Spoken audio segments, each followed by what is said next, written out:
السلام علیکم ورحمۃ اللہ وبرکاتہ نحمدہ ونصلی علی رسولہ الکریم اما بعد فاعوذ باللہ من الشیطان الرجیم بسم اللہ الرحمن الرحیم۔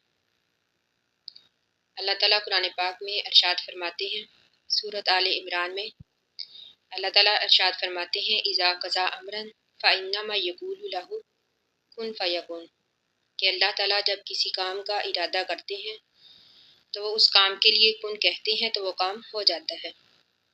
یعنی کن کا مطلب ہو جا، فیکون پس وہ ہو جاتا ہے۔ یعنی یہ فکرہ جو ہے کن، یہ اللہ تعالیٰ کے حکم سے کسی بھی چیز کے فوراً وجود میں آنے کو ظاہر کرتا ہے۔ جیسا کہ سورہ یاسین میں اللہ تعالیٰ ارشاد فرماتے ہیں انما امرہ اذا اراد شیئا ان یقول لہ کن فیکون، یعنی جب اللہ تعالیٰ کسی کام کے کرنے کا ارادہ کرتے ہیں تو اس کام کے لیے کہتے ہیں کن فیکون، تو پس وہ کام ہو جاتا ہے۔ یعنی پھر وہ چیز فوراً وجود میں آ جاتی ہے جب اللہ تعالیٰ اس کے لیے کن کہتے ہیں۔ مطلب یہ کہ اللہ تعالیٰ کی قدرت جو ہے لامحدود ہے۔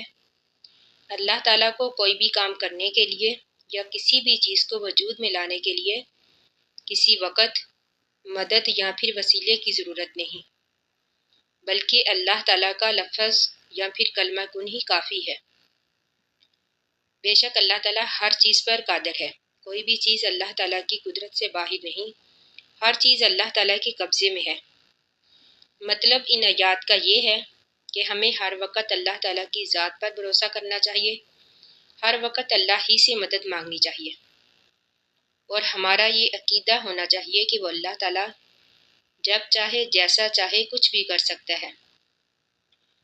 اسی طرح کلمہ کن جو ہے، یعنی یہ لفظ کن جو ہے، یہ اللہ تعالیٰ کی قدرت اور طاقت کو ظاہر کرتا ہے۔